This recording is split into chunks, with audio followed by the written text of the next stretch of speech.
Hi Mami! Another day, another busy day. At ito nga pala yung bagong kusina natin na hindi pa tapos. Ang dami pang kulang dyan mga mi. Pero pinay-stop na namin dahil naubusan na talaga ng budget. At dito muna tayo sa ating pa-order mga mi. Ang order pala natin today ay 140 box.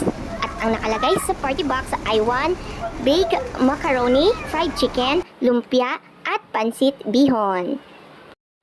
At inuna ko na nga dito ang pagpapakulo sa macaroni at fried chicken dahil ipiprepare ko pa ang lumpia mamaya at yung pansit bihon naman ang ating ihuhuli para mainit na i-deliver natin kay ma'am. At naghahanda na rin ako ng box para paglalagyan ng ating mga nailuto na mamaya.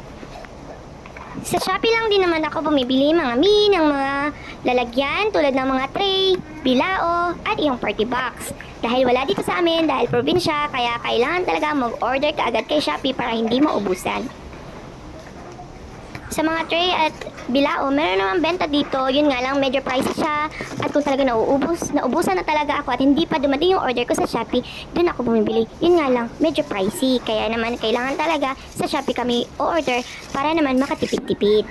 At dyan naman ay ang lumpia. Sinamahan na rin ako ng aking anak na talagang ang kamay ay hindi mapakali kung hindi nakakahawak ng aking mga gamit sa pagluluto. At nagluluto na rin ako dito ng bihon dahil natapos ko na ang lahat. Ang last pala yung lumpia. Ipiprito ko pala siya mamaya. At nakikita nyo may steamer dyan. Meron din palang additional na order si ma'am na isang tray na puto cheese. Kaya naman dyan, naisa lang ko na. At pansit bihon na lang ang iluluto. At yung lumpia naman ay hindi ko talaga siya naasikaso kagabi. Kaya naman ngayong araw ko na siya ginawa. Kasi mostly talaga yung lumpia ay ginagawa ko siya every night para bukas ay ipiprito ko na lang siya. Dahil alam naman natin na yung lumpia ay talagang matrabaho siya at medyo matagal talaga siyang gawin. At dahil nga weekends ito, kaya naman nakikita nyo, busy kami lahat sa kusina dahil pinapatulong ko talaga ang mga anak ko.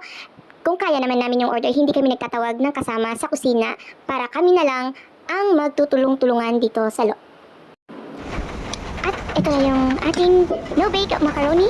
At ayan na lahat ng ating mga nailuto at i-deliver na siya kay ma'am. Papunta ito sa Corvada, Kataingan. At maganda yung feedback ni ma'am sa atin, sa ating mga luto. Maraming salamat po ma'am sa pag-order. At kung napansin nyo na madilim sa aming kusina, ay yes, hindi po kami nagtitipid ng kuryente. Wala po talaga ang kuryente sa amin. Brand out po si Tiyo Marcel ko sa amin. At ready to go na ang ating party box. At ang nag-deliver pala nito ay yung anak kong panganay at si Mr. At eto na siya. Maraming salamat po. Salamat po sa inyong panonood. Please watch, like, and share sa